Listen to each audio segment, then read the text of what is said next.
Hi, Tim Bauer here from LiveVideoGuitarLessons.com with the practice tip of the day. This was for the beginning player, and today I want to talk a little bit about strumming. And I'm working under the assumption today that you know basic strumming, I mean really basic strumming, that you're okay changing your chords roughly on time. If not, jump over to the website www.livevideoguitarlessons.com, and under the practice tips of the day blog tab, video blog tab, in the beginner section, there's a video I think I called it "Learning Your First Songs Made Easy," something along those lines, and that'll take you through the steps to get you up to the pace where we need to be today. But today we need to be able to strum on eighth notes, at least on eighth notes, and you know, just that eighth notes are down, up, down, up, down, up. So you need to be able to kind of, you know.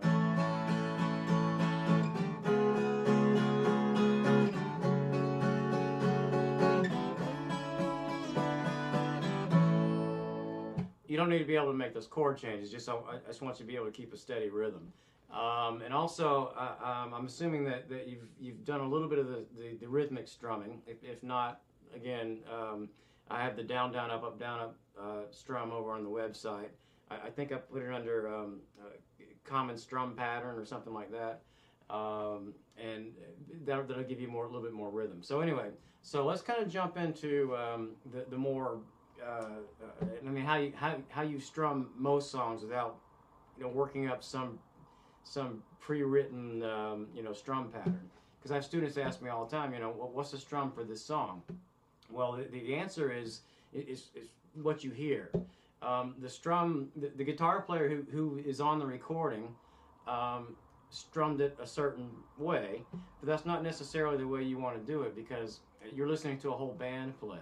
And basically, sometimes the guitar parts are very, very thin, and sometimes you can't even hear them, especially with acoustic guitars.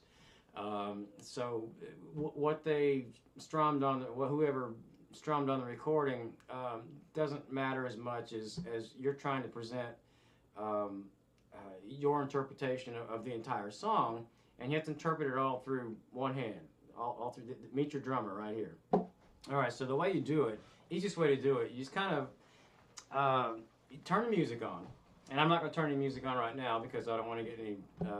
It's not appropriate to play somebody else's music over a broadcast like this. So, but I have a song in my head here, and we're just going to play one-handed drums.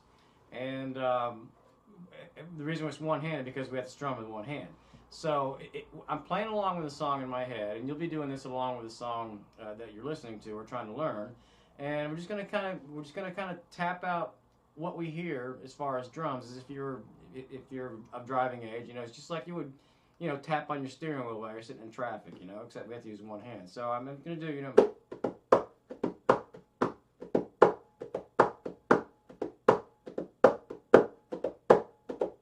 So, you know, hopefully you can hear the accents okay. So when I grab my pick, I'm going to do the same thing. I'm going to strum that same thing, and where I was wanting to tap it harder on the back of the guitar, that's where the accents are. So, you know.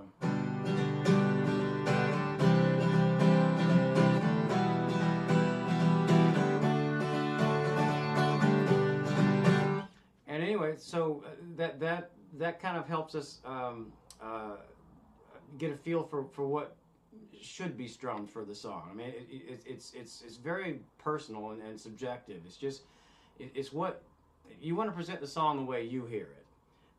There's not just one strum you can do for a song. If you're working a song in 4/4 time or whatever time, 4/4 is the most common, it doesn't matter if you strum it 9 times or 11 times or 3 times or 4 times or 8 times or 16 times. Just, you know, as long as it all fits into a measure, it's mathematically correct. I mean, you don't want to go all crazy and strum something that, you know, makes it sound like, you know, it's not even close to the song. But as long as it fits into the measure, you're okay. If that's what you hear, you know, that's what you hear. So anyway, I just kind of keep that in mind. Don't get so wrapped up in, you know, playing the correct strum, because the correct strum most of the time is not the one. The one that was recorded is not the one you want to do, because it's a little bit dull. You know, it's a lot of times in the recording sessions that, you know, they're really just doing those eighth note strums. You know.